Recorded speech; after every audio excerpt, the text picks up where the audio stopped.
Bonjour à tous, je m'appelle Anaëlle, soyez les bienvenus sur cette chaîne. On parle du CRM HubSpot et de Growth Marketing. Et aujourd'hui, on va voir les formulaires dans HubSpot. Je vais séparer cette vidéo en plusieurs sous-parties. Si vous souhaitez passer directement à l'une d'entre elles, n'hésitez pas à le faire. Vous pouvez aussi regarder cette vidéo d'une traite. Enfin bref, c'est parti. Alors, on va commencer par le commencement. Comment créer un formulaire sur HubSpot? Donc on va se rendre sur l'onglet Marketing, puis Capture de lead et Formulaire. Donc là, on arrive sur une page où sont référencés tous les formulaires qui sont sur le CRM HubSpot. Nous, on va venir cliquer sur Créer un formulaire. Là, HubSpot nous propose plusieurs types de formulaires, donc le formulaire intégré, la page autonome, la fenêtre contextuelle, la bannière déroulante, le glisser dans la case de gauche, glisser dans la case de droite. Nous, on va venir se concentrer sur le formulaire intégré pour aujourd'hui, c'est ce qui est le plus utilisé, donc on va partir sur ça. Donc on va cliquer sur Suivant, et ensuite HubSpot nous propose plusieurs modèles de formulaires qui sont déjà créés. Nous, on va venir se concentrer sur le modèle vierge pour cette vidéo, mais ils sont très bien faits, vous pouvez complètement les utiliser. Mais pour voir tous les paramétrages, on va partir sur le modèle vierge. On va cliquer sur Démarrer, et la première chose qu'on va venir faire, c'est de renommer ce formulaire. On va lui attribuer une nomenclature pour pouvoir s'y retrouver ensuite quand on aura beaucoup de formulaires sur le portail. Donc là, on va prendre l'exemple d'une utilisation qui serait multilingue. Donc on va venir indiquer que ce formulaire, il va être pour le français. Ensuite, on va imaginer un formulaire qui serait sur une landing page pour le téléchargement d'un livre blanc. Donc on va pouvoir venir mettre LP, puis livre blanc RH pour bien l'identifier. Ensuite vient la question des champs qu'on va intégrer au formulaire. Donc à savoir qu'on peut utiliser toutes les propriétés qui sont présentes sur le portail HubSpot dans les formulaires, que ce soit les propriétés de contact, les propriétés d'entreprise, les propriétés qui sont personnalisées, donc dans le paramétrage que vous faites de votre CRM, ou les propriétés par défaut. Pour venir les sélectionner, donc on a ce petit déroulant sur la gauche, on peut venir drag and drop les champs. Donc là par exemple on va prendre le prénom, le nom de la personne, son intitulé de poste.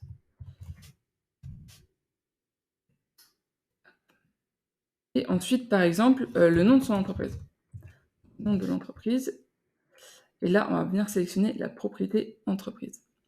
Donc, on voit maintenant que en fait, les propriétés de contact sont identifiées par le libellé vert, propriété contact, et propriété entreprise par le libellé orange. Donc ça permet de bien vous y retrouver, parce que comme vous pouvez le voir, des fois, on a le nom de l'entreprise en propriété de contact, des fois en propriété entreprise, donc c'est pour bien savoir quelle propriété on va demander.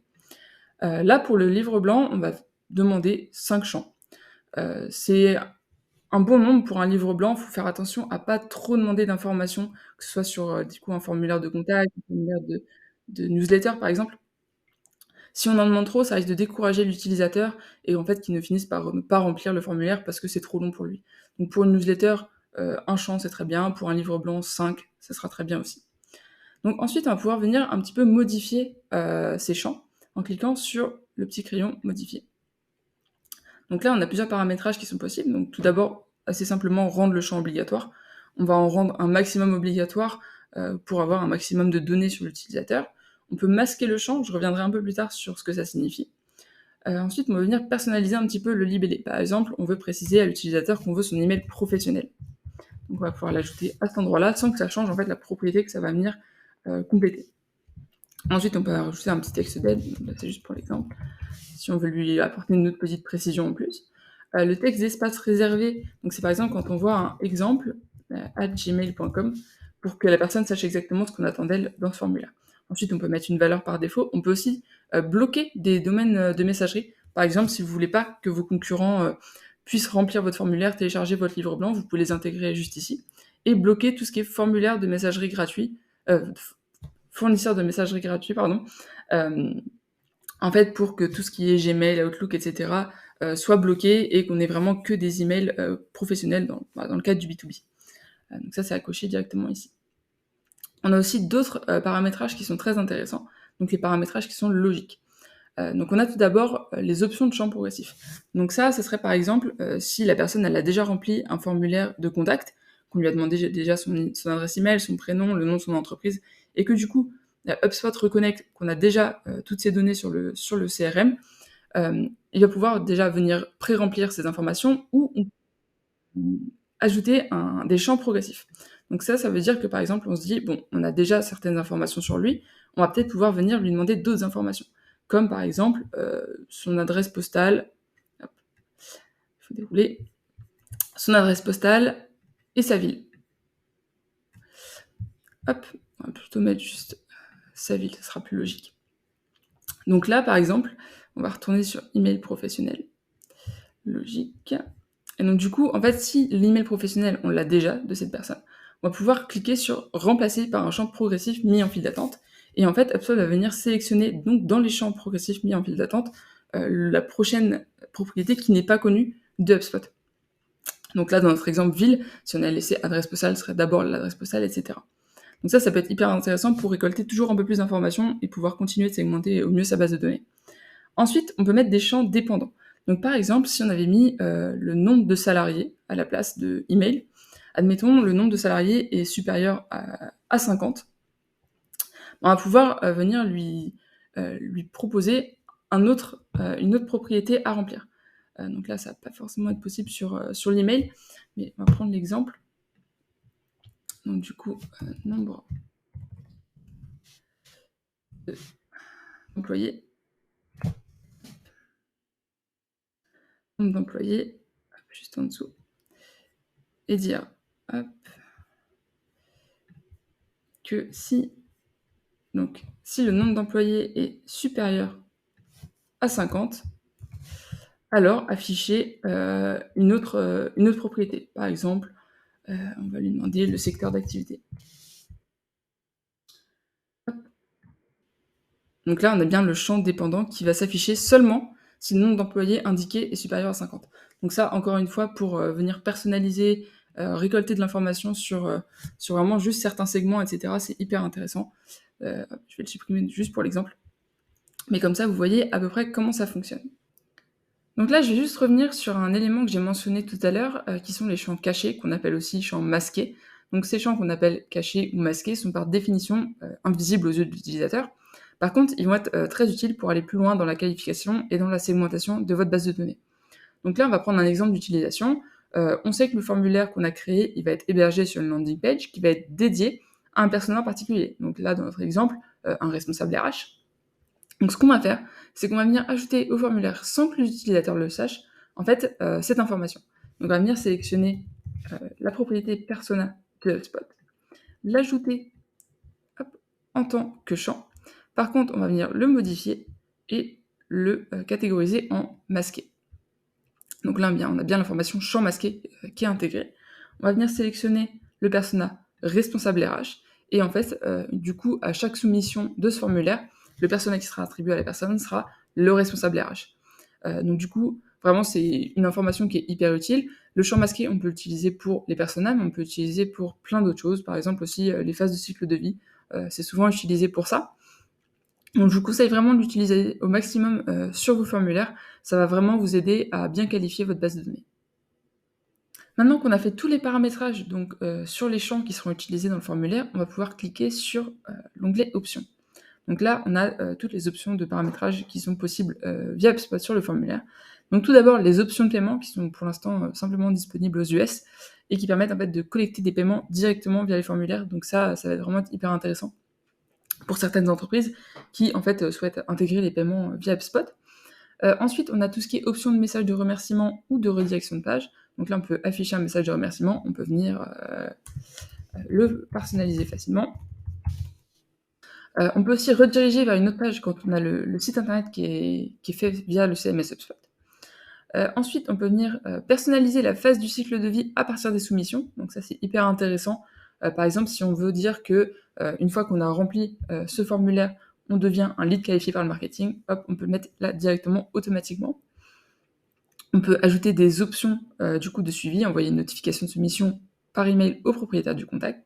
On peut aussi envoyer des notifications de soumission à d'autres personnes.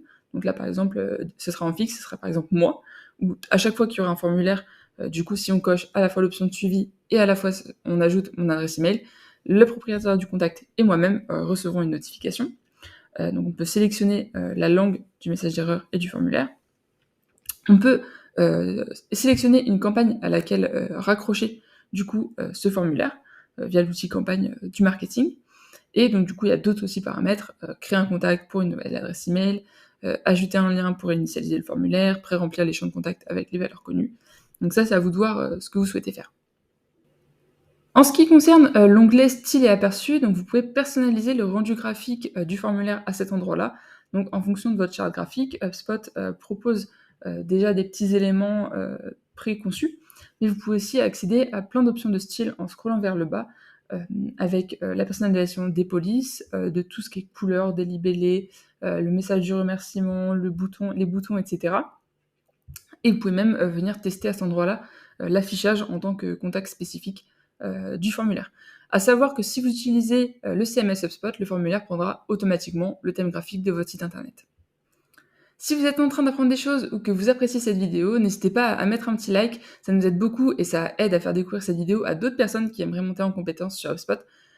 Comme on le disait, les formulaires ont vocation à être glissés, déposés sur vos landing pages HubSpot. Donc je vous mets le lien vers le tuto dédié dans le commentaire épinglé. Et maintenant, on y retourne.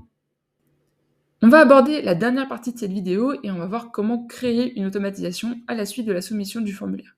Donc quand un prospect remplit le formulaire, il faut toujours se poser la question, c'est quoi la suite?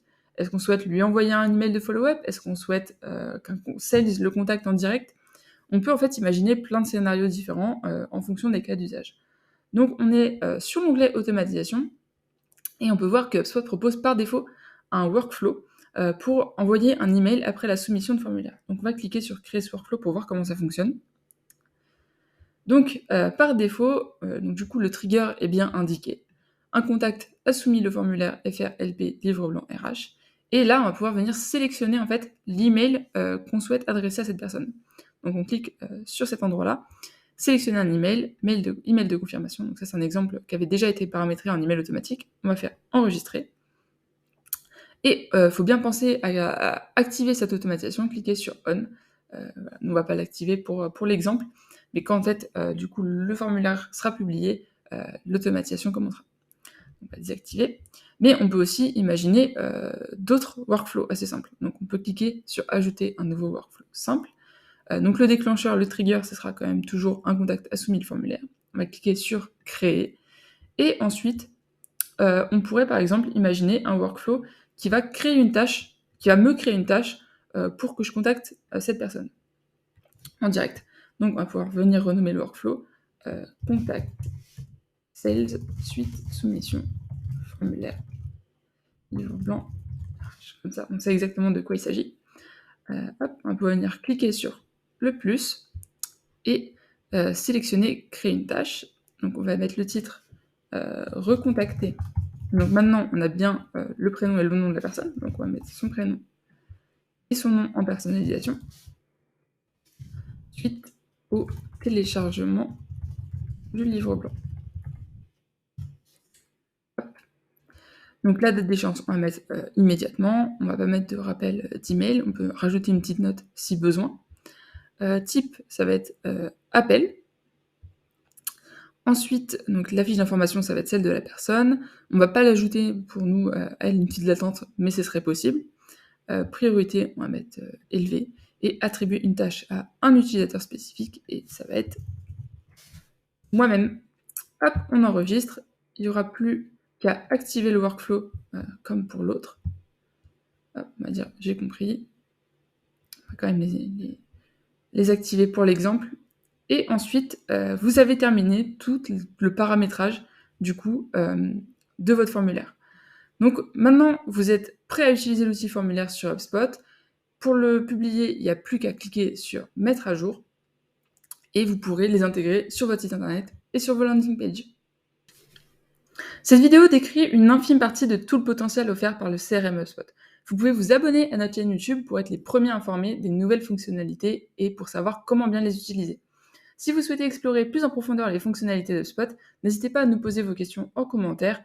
Pour le reste, nos experts ont créé d'autres vidéos tutoriels et nous avons une playlist dédiée. On se retrouve là-bas pour continuer d'étudier HubSpot ensemble. À bientôt!